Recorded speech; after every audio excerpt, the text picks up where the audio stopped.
Karnataka high court ने सिद्धरामैया हुकूमत के उस हुक्म पर रोक लगा दी है जिसमें निजी तंजीमों को सरकारी जगहों पर प्रोग्राम करने से पहले इजाजत लेना लाजमी करार दिया गया था। अगरचे हुकूमत के उस हुक्मनामे में आरएसएस का नाम राह रास्त शामिल नहीं था, मगर आमतौर पर इसे आरएसएस की रैलियों और अवामी सरगर्मियों को रोकने की कोशिश के तौर पर देखा जा रहा था। मंगल को जस्टिस एम नागा प्रसन्ना ने इस हुक्म पर स्टे ऑर्डर जारी किया और केस की अगली समाअत 17 नवंबर को मुकर्रर की। हाईकोर्ट ने वाज़ेह तौर पर कहा कि हुकूमत शहरियों के आईनी हुकूक को महदूद नहीं कर सकती। अदालत ने कहा कि आइन के आर्टिकल 19(1)(a) और आर्टिकल 19(1)(b) यानी इजहार राय की आज़ादी और पुरअमन इज्तिमा के हक को कोई भी सरकारी हुक्म खत्म नहीं कर सकता। इसी दौरान वजीर आला सिद्धरामैया ने कहा कि इन्होंने अफसरान को हिदायत दी है कि सिंगल जज के उस फैसले के खिलाफ अपील दायर की जाए। ये मामला दरअसल पुनश्चेतना सेवा संस्थे नामी तंजीम की दरख्वास्त पर सामने आया। तंजीम ने अदालत में कहा कि हुकूमत का हुक्म शहरियों के पुरअमन इज्तिमा के आईनी हक को सल्ब करता है।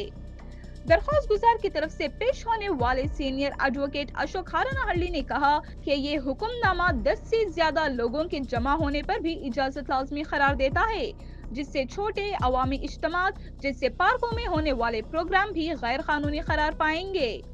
याद रहे कि हुकूमत ने 18 अक्टूबर को एक सरकारी हुक्म जारी किया था जिसमें कहा गया था कि किसी भी निजी तंजीम, सोसाइटी, ट्रस्ट या क्लब, चाहे वो रजिस्ट्रेंड हो या नहीं, अगर वो किसी सरकारी जमीन, इमारत, सड़क, पार्क, मैदान या आबी जखीरे में कोई प्रोग्राम करना चाहें तो कम अज कम 3 दिन पहले इजाजत लेना जरूरी होगा।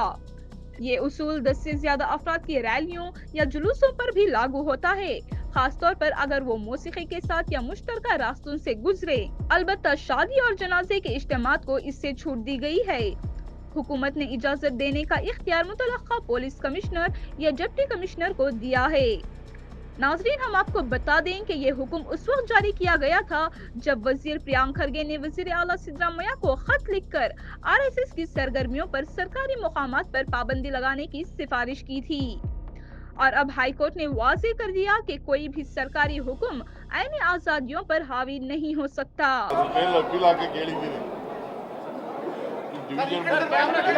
ಮುಂದೆ ಧಾರವಾಡದಲ್ಲಿ ಸ್ಟೇ ಕೊಟ್ಟಿದ್ದಾರೆ, ಅದಕ್ಕೆ ಅಪೀಲ್ ಆಗ್ತದೆ. ಅದು ಅದ್ರ ಮೇಲೆ ಅಪೀಲ್ ಆಗ್ತೇವೆ. ಅದಕ್ಕೆ ಅದರ ವಿರುದ್ಧ ಜಡ್ಜ್ಮೆಂಟ್ ವಿರುದ್ಧ ಆರ್ಡರ್ಸ್ ವಿರುದ್ಧ ಅಪೀಲ್ ಆಗ್ತೇವೆ. ಸ್ಟೇ ಆರ್ಡರ್ಸ್ ಕೊಟ್ಟಿದ್ದಾರಲ್ಲ ಅದ್ರ ವಿರುದ್ಧ ಅಪೀಲ್ ಆಗ್ತೀವಿ.